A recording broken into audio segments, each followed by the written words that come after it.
So the AES 17 standard, this is the standard on digital to analog converters and analog to digital converters. It defines digital full scale as the RMS level of a sine wave whose positive peak touches the maximum code in the digital representation. And then what it says in the reference here is the definition of digital full scale in AES 17 also specifies a frequency of 997 hertz for the sine wave. This frequency is selected in relation to the standard sampling frequencies of 44.1 K and 48 kilohertz, so that sampling in successive cycles occurs at different phases of the sine wave. So instead of always using the same sampling points, they want the sine wave to be out of phase. And if you chose 1K, that wouldn't occur for both of those sample rates.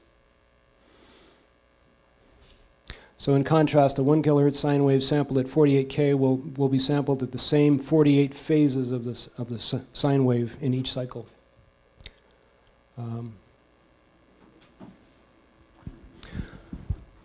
So there's a high-level nonlinear behavior. All converters have some nonlinearity that shows up as distortion, and it's usually worse at higher levels.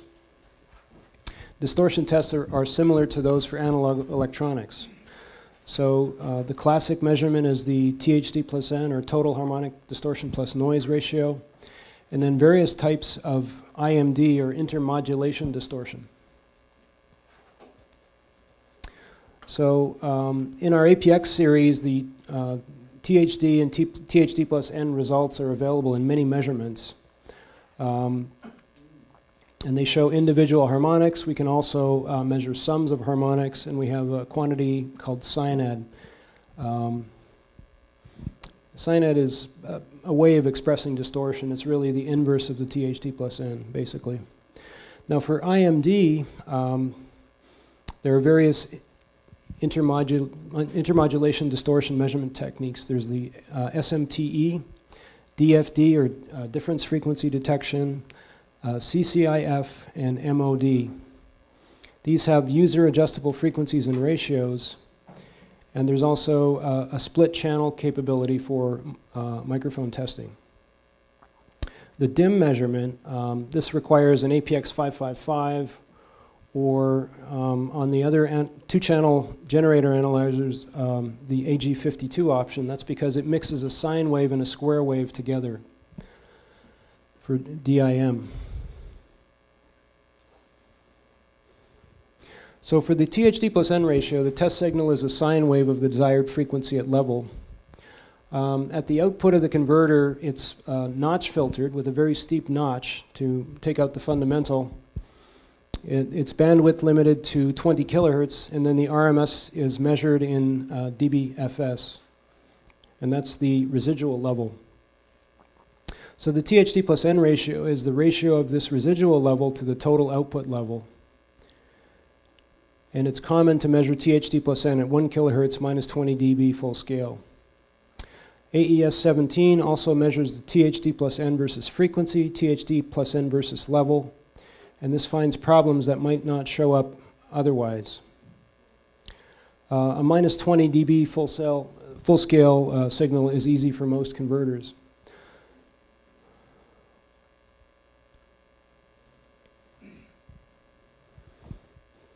So the A to D converter THD plus N ratio, it's usually dominated by noise. Many converters have increasing distortion at high levels, and the distortion may also increase at high frequency.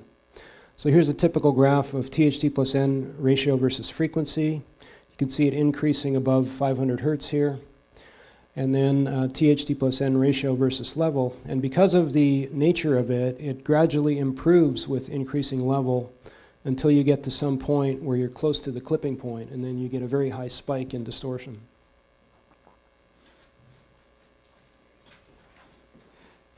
Now there are some issues with THD plus N ratio. You're using a sine wave and you're looking for harmonics, which are multiples of the sine wave. So when you get up to frequencies above the sample rate divided by 4, that's about half the bandwidth, some of the distortion products are out of the band. So the weighting filter is not used. since the weighting the tonal components of the distortion products is not really justified, but noise-dominated converters may measure worse than they sound. So one solution is to use these intermodulation distortion tests, or IMD. And this way, you're typically using two tones that are spaced a certain frequency apart, and intermodulation products show up at different frequencies in the spectrum. And this is also a very good technique for testing bandwidth-limited devices. For example, some of the speech communication devices have sample rates of 16 kilohertz. The bandwidth is 8 kilohertz. And it's very hard to test with a sine wave because you run out of bandwidth. So you can use IMD to test for distortion that shows up at a lower frequency than the stimulus tones. So IMD ratio uses a two-tone stimulus, and it generates intermodulation as well as harmonic distortion products. And there are always some distortion products in the passband. So if you have two tones at frequencies F1 and F2, you get harmonic products at the n times the fundamental. So for values of n2 and 3, the intermodulation products show up at the main frequency 1 plus n times F2. So you have m and n of plus and minus 1 and plus and minus 2. The AES standard has two IMD measurements. One is called, in this presentation, close tone. So the two tones are at 18 kilohertz and 20 kilohertz. And then here's another one at 8 kilohertz and 41 hertz. These are the types of IMD available in the APX software.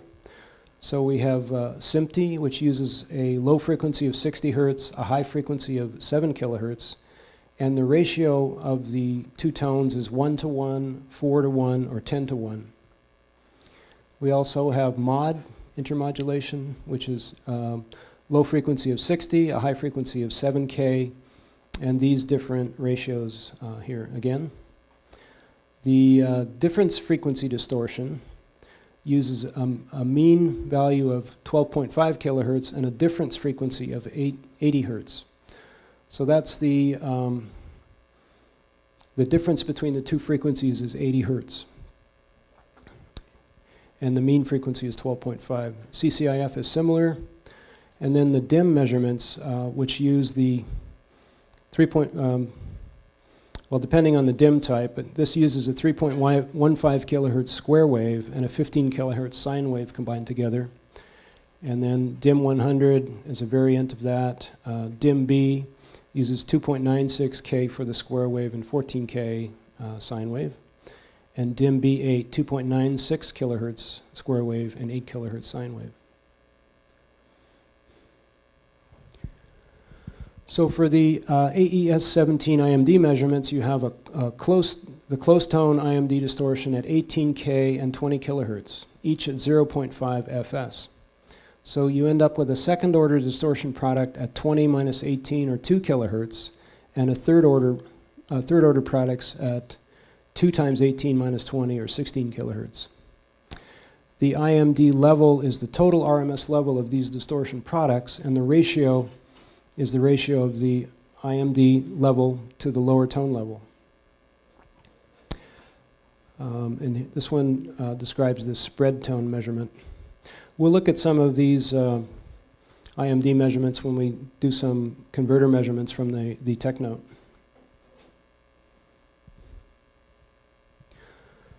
So you can also use the FFT to look at distortion spectra. So here you can see D to A converter output spectrum with a 1 kilohertz sine stimulus, and you can see the harmonics here at 2K, 3K, 4K, and so on, all the way up to very high frequencies. In this case, we're looking at an A to D converter output spectrum with close tone IMD stimulus. So there are sine waves here at 18 kilohertz and 20 kilohertz, and you can see these intermodulation distortion components showing up here, here, and down here.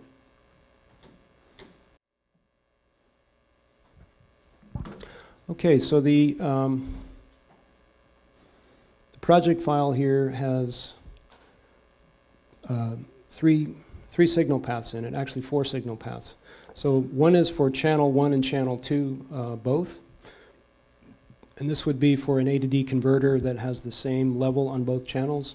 There's also a similar project for channel 1 and channel 2 separately. They're the same measurements in these 3 signal paths, just different variations of it. So these are intended to measure channel 1 separately from channel 2. And in the first signal path, they're measured together.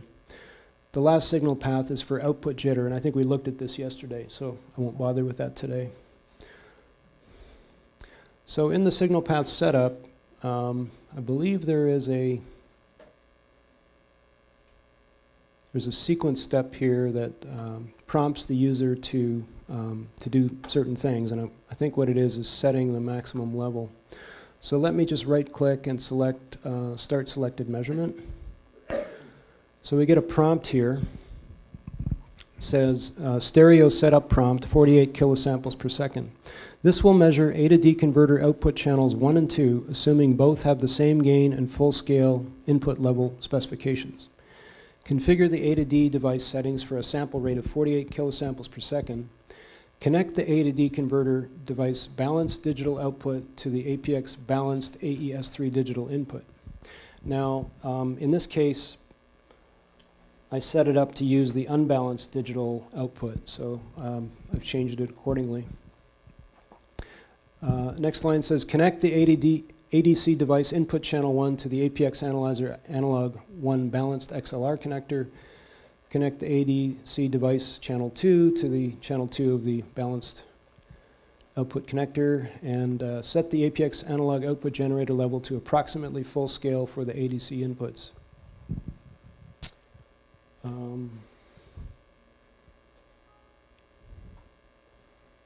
Well, let's see what happens here.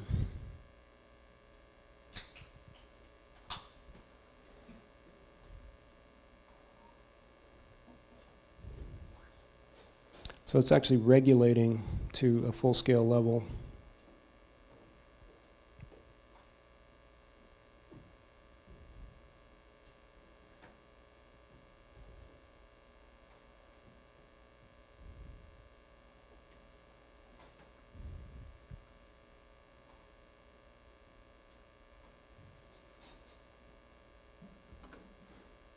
Okay, so when it's done,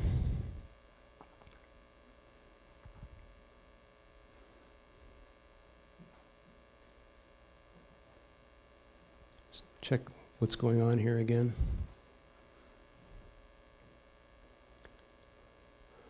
So it's going to do auto set generator level, and that's available in the references panel.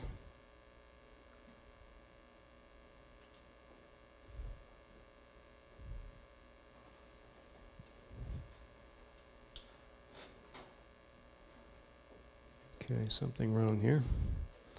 Let's check the connections.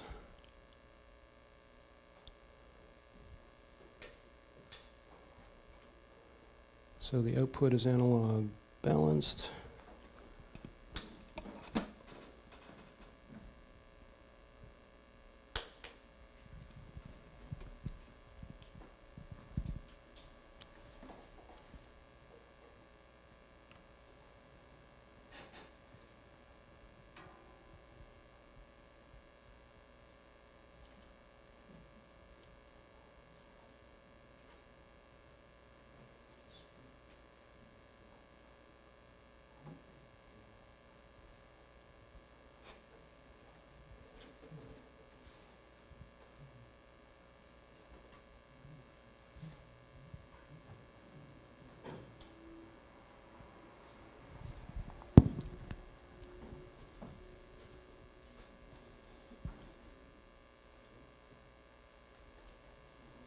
Okay, so what happened was we were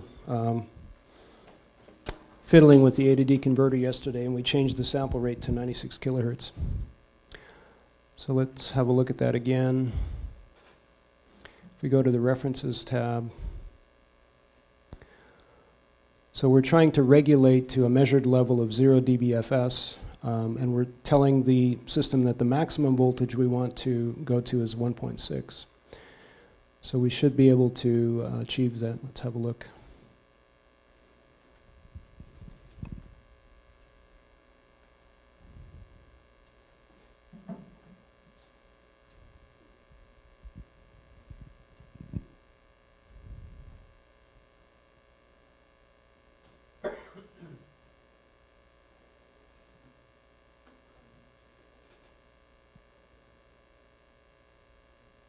Hang on.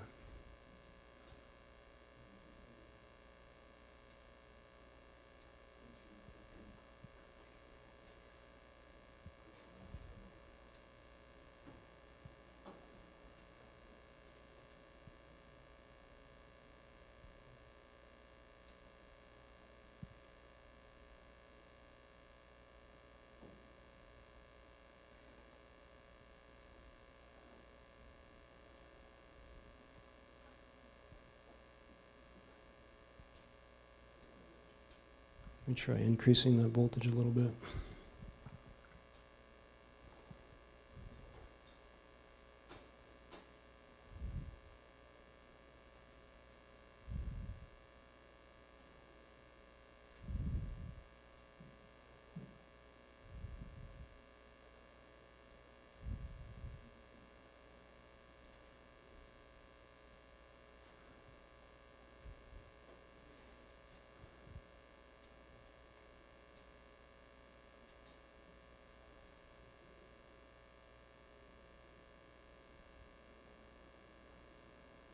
Okay, so there we've achieved a voltage of 0 dBFS, sorry, a level of 0 dBFS. We found the reference voltage, but you can see that we're getting severe distortion in the FFT here. And you can see the signals clipping on one of the channels, channel 2 I guess it is. So maybe we'll back that one off a little bit.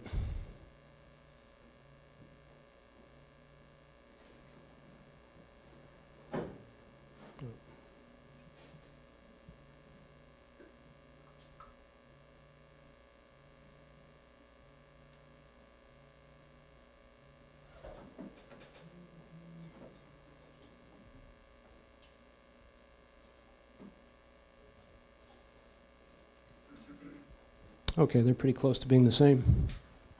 So what this does is it sets the generator reference, and now if I express the generator in terms of 0 dBRG, I'll get the level that corresponds to 0 dBFS. So the next, let's turn off the generator. The next measurement in the sequence is the input sample rate, and that's interesting. It looks like it's set for 44.1. So I made a mistake again.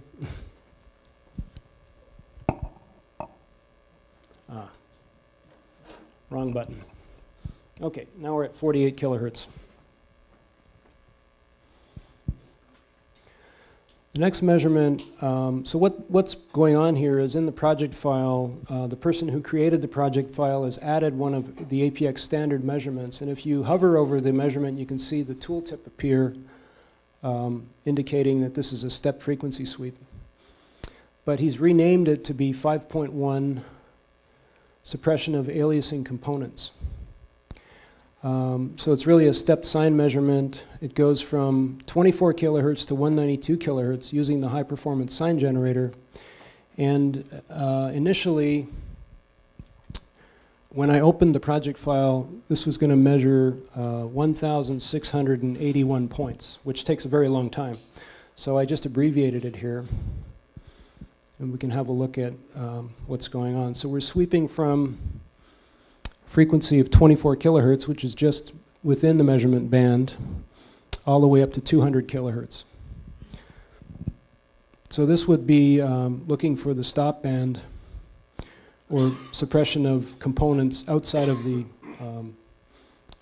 pass band. So you would be looking for any components up here. And there are two results.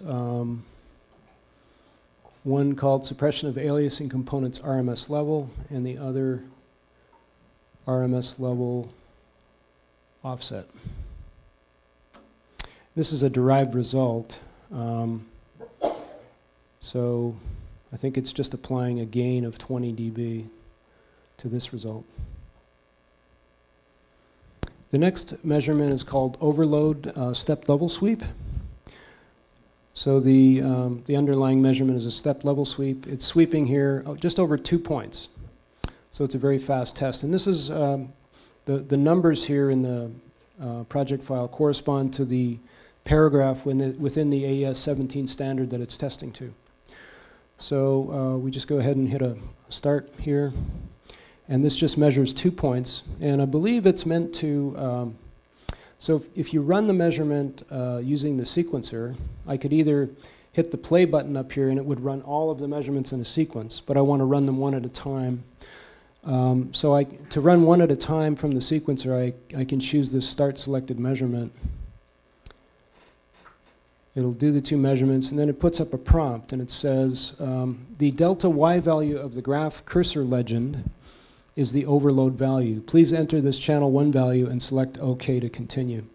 So what we've done is put a cursor on the minus 3 dB point and the plus 3 dB point, and the difference between those two shows up down here in the cursor display, and the value is 82.7 dB. So that's the number that we're looking for. I'll just type that in. 82.7.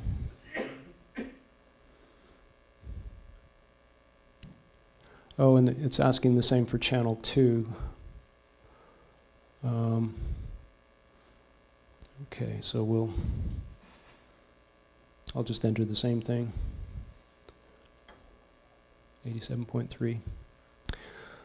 All right, so the next measurement is the input for full-scale amplitude. And the underlying measurement is a regulated frequency sweep. And this is only running at 2 frequencies here. So let's, I might need to increase this voltage a little bit. Let's try running this from the sequencer.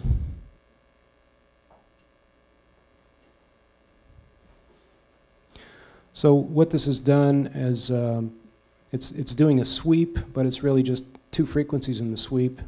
The same frequency actually, and has a maximum level of 2 volts RMS, and it's regulating to a measured level of 0 dBFS.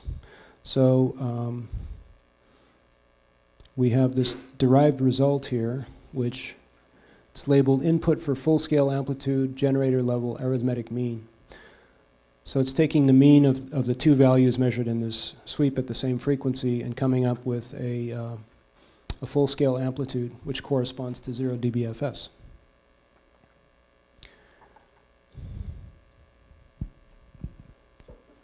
This one is a maximum amplitude on input amplitude channel 1 regulated frequency sweep. So let's see. So this is targeting a measured THD plus N ratio of 1%. And it's the same idea. It's just going to sweep the same frequency twice and regulate at each step.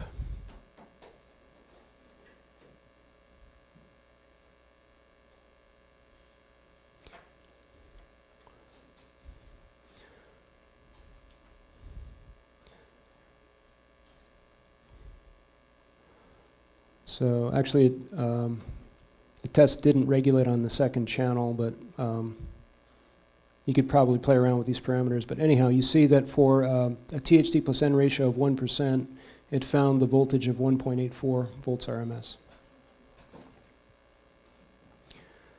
The next test is, oh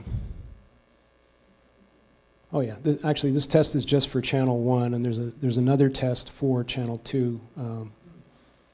It's the same thing, so I'll skip over that one. The next test is maximum input amplitude channel 2. I think that's pretty much the same, so I'll skip over that for now. This one is called logarithmic gain stability. So the underlying measurement here is one called measurement recorder, and this is designed to measure samples over a defined sweep time. So essentially what's going on is it's generating a sine wave at 997 hertz at -6 dBRG, and then it's measuring the gain, in this case the level. And this project file was set up for this measurement to run for 60 minutes with a reading taken once every 10 seconds. So just for illustration purposes, I set it up to run for 10 seconds with readings 20 times per second. So basically it's just measuring the gain of these two channels, and at the end there's a derived result, I think, which is going to calculate the mean. Actually it's the maximum, the minimum and the maximum. So that determines the range of the gain. So this is another one of the tests required in the AES 17 standard.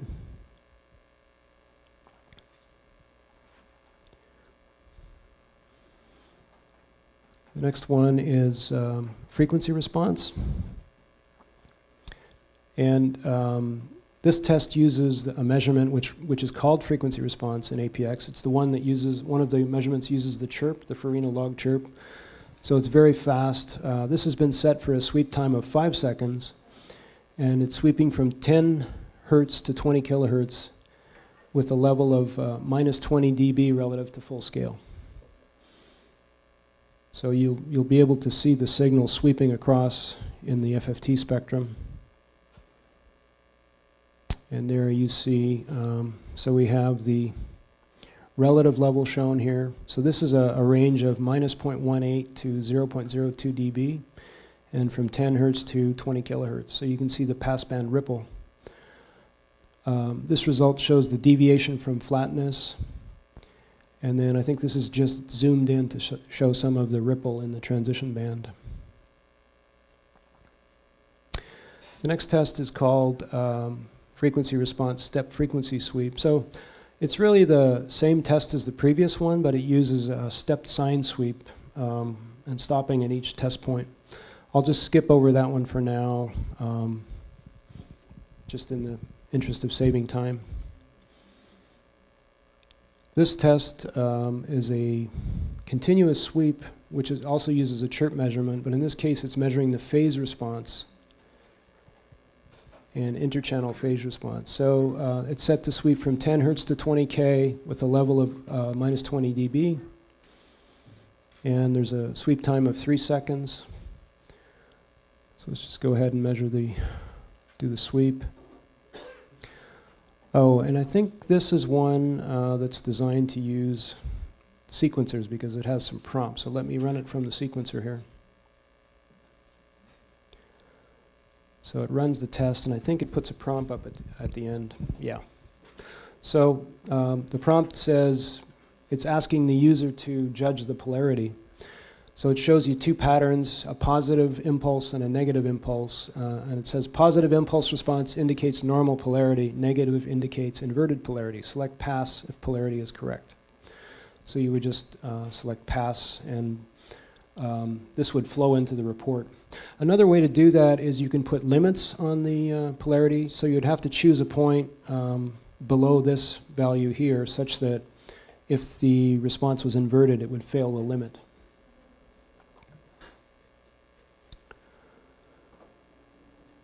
This test is numbered 8.1, level-dependent logarithmic gain, and it's a bandpass level sweep measurement. So we're sweeping the level at a frequency of 997 hertz from -5 dBRG to -135 dBRG. And the analyzer is using a 1/3 octave bandpass filter. Let's just run that one from sequencer.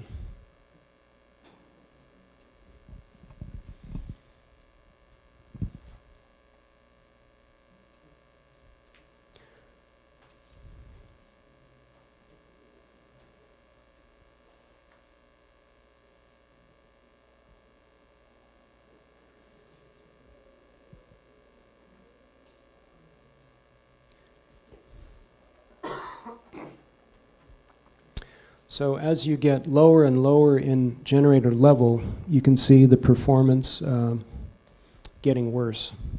Basically, it depends on the noise floor of the A to D converter.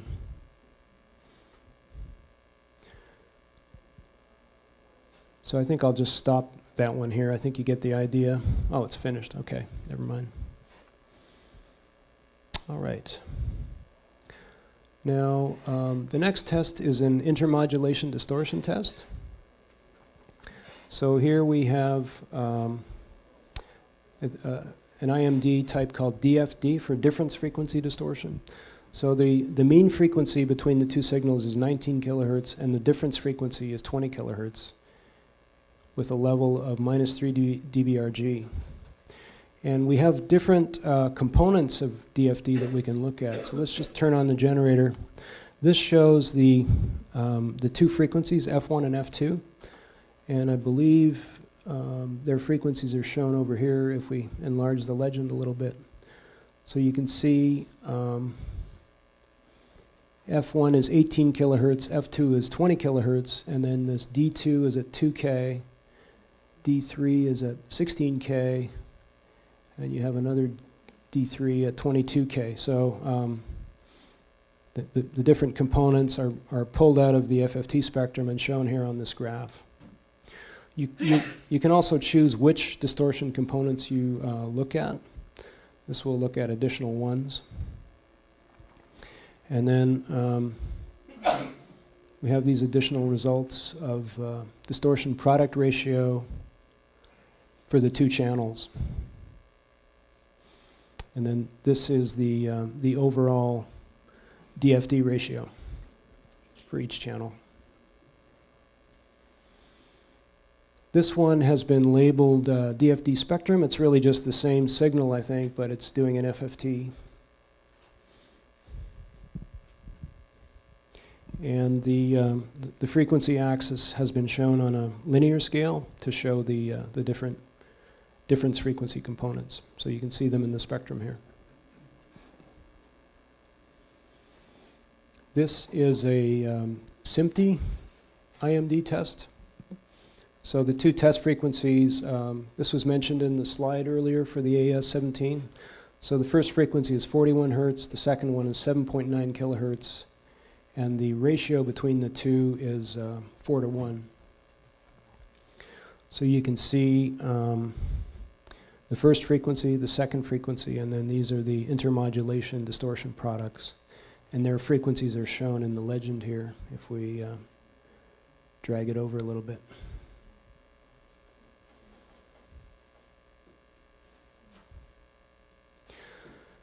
The next test measures distortion versus frequency at -1 dB relative to full scale.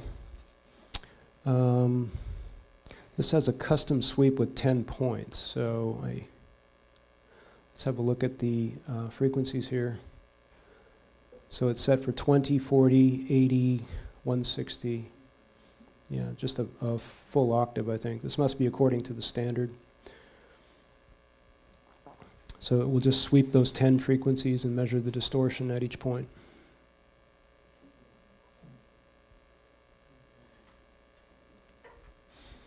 And you can see the harmonic distortion increasing at higher frequencies. This is the THD plus N versus frequency at -20 dBFS. It's the same step sine sweep, just a lower level signal.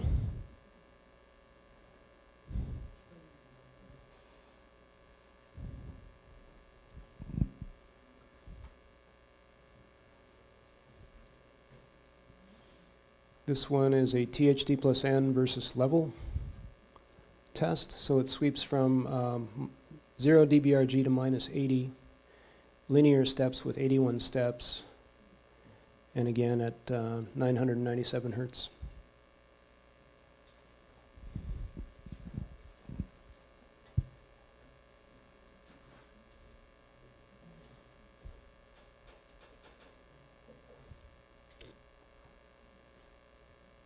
So that will give us that classic THD plus N versus level, where you can see we've already reached the clipping point and the minimum distortion level. I'll just carry on here. The next test is section 9.1, idle channel noise.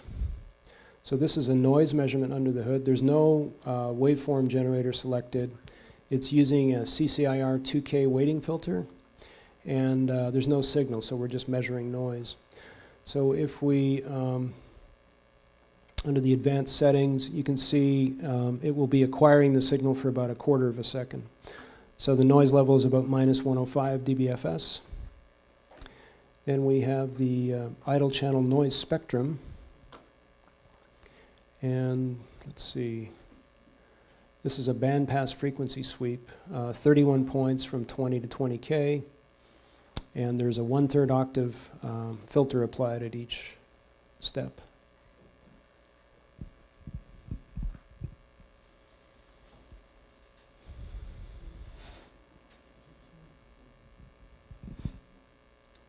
So we have the level in dBFS and the frequency. This is an idle channel noise FFT spectrum. So here the generator level has been set to 0 volts RMS, because we're not generating any signal, and we're just going to measure the noise spectrum.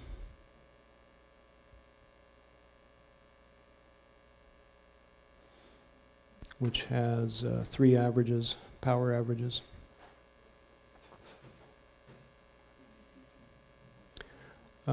This next test is the signal to noise ratio, or noise in the presence of signal, which is defined in AES 17. So in this case, we apply a signal of 0 dBRG and measure the level. It then applies a low level signal at -60, notches out the signal and measures the noise from that notched out signal. So it's a 2-step test. That's the overall result, 105 dB.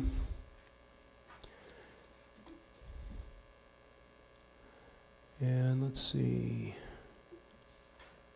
Yeah, this is just a spectrum of noise in the presence of signal. So in this case, we're generating a signal at -60 dBRG and just measuring the FFT.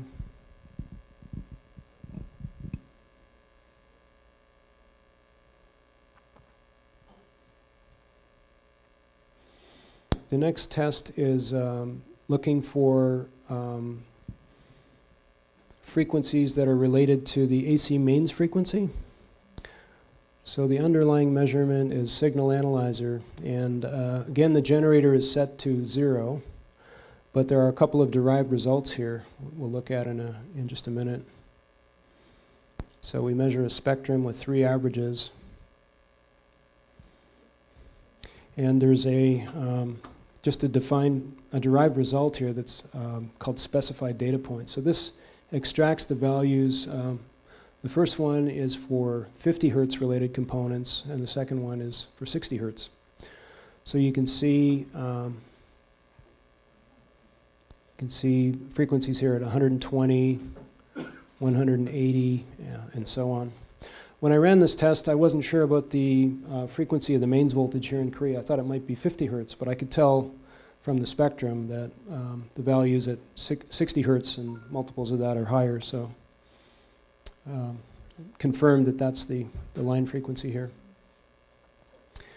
This is interchannel crosstalk with, so it's a crosstalk sweep, and it's set to sweep at -20 dB relative to full scale. And it has 33 sweep points in here.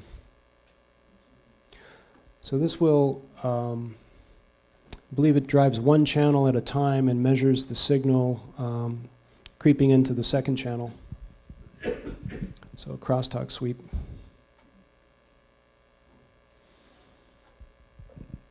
That's going to take a long time to settle. We'll just let it go part of the way through here. So we're looking at the crosstalk from channel 1 into channel 2, I guess. So it'll carry on to the end of the sweep table and then switch to the other channel. I'll just cancel out here. Here we're looking at nonlinear high frequency crosstalk. So yeah, this is a, let's see, it's a signal analyzer measurement. So the generator has been configured for 2 different frequencies and 2 different levels.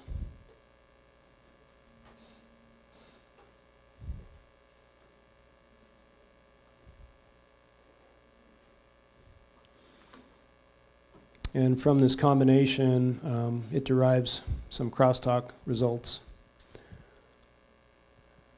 that are shown on these 2 derived results. So that there are three other variations of that. Then we have interchannel gain mismatch. So the underlying measurement is called level ratio. So we generate a sine wave at 1 kilohertz in this case, level of -1, and it just measures the gain ratio. So this is the gain of channel 2 relative to channel 1. So you can see a difference of 0.08 dB. The CMRR IEC is a common mode rejection ratio. It's a special measurement called CMRR IEC. And this generates a sine wave at -20 dBRG, 97 kilohertz. And it induces a common mode voltage across the pins. And we have overall result for pin 2 and a result for pin 3. Finally, we have a, well, not finally, almost finally, signal to noise ratio. So this is similar to the dynamic range, but it just uses a signal measurement, then the noise measurement, and takes the difference. You can see a slight difference relative to the dynamic range measurement.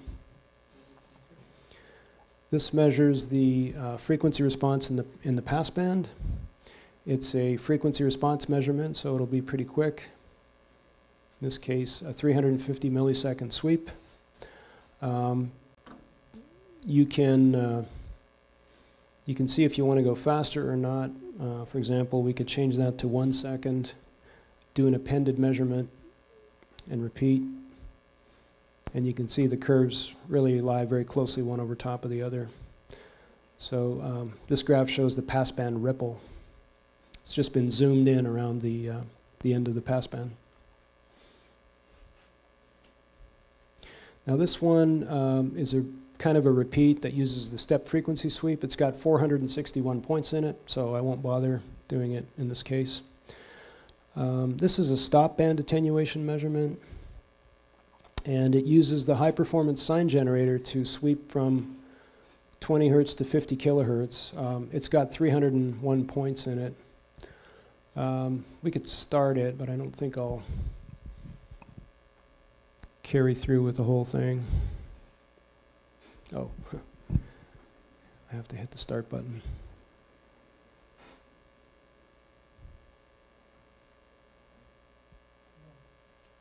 There, hit the start button. My finger's asleep, I think.